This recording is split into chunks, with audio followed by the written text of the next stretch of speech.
این نوار اپراتیوی از لحظه‌های بازداشت عادل باباقلوف هنگام عبور مرز است. شهروند تاجیکستان می‌خواست کارت مهاجرتی خود را تمدید کند، ولی معلوم شد که ورود او را به روسیه تا 40 سال ممنوع کردند. باباقلوف در روسیه زن و 5 فرزند دارد. او از ناعلاجی برای عبور مرز تلاش کرد، ولی بازداشت شد.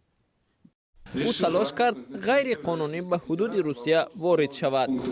به این ترتیب باباقلوف 2 ماه در بازداشتگاه سراتوف نگهداری شد و بعد پرداخت جبران به آزادی برآمد. اما مقامات انتظامی از این قناعتمند نشدند. راستی ما از آنجا با یک عذاب بیرون شدیم. وکیل دفاع به ما زنگ زد و گفت که تمام شهر شما را جستجو دارد و کدام گناهی را باز میخواهند به او بر کنند. او گفت شما را از شهر بیرون رفتن نمیگذارند.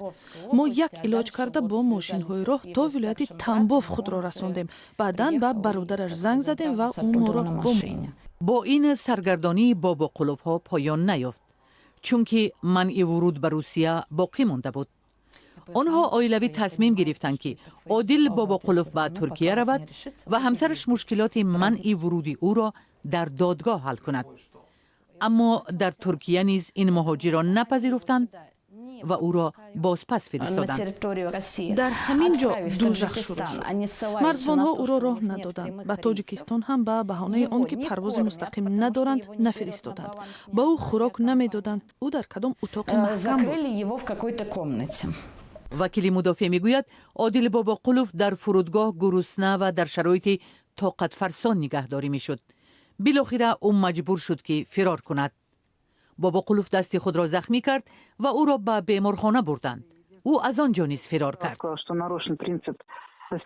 من تنها کاری رسمی را انجام می دهم، یعنی باید حمایت کنم. اما از چی؟ FSB ورود او را تا 40 سال منع کرده است. ما وکیلان را برای شناسایی با یگان مواد راه نمی دهند. با گذشت چند روز پدر سرفرزند را دیگر باره به بازداشتگاه فرستادند. اکنون باباقلوف در راستای 5 سال زندان قرار دارد. او صاحب 5 فرزند است. کسی را آزار نمیدهد. همسرش را دوست می‌دارد. فرزندانش سیر و تامین هستند. آخر باز چی میتوان گفت؟ اگر او آدمی بد می بود من چنین سخنان را در حقش نمیگفتم. خیلی دلم گرفته است.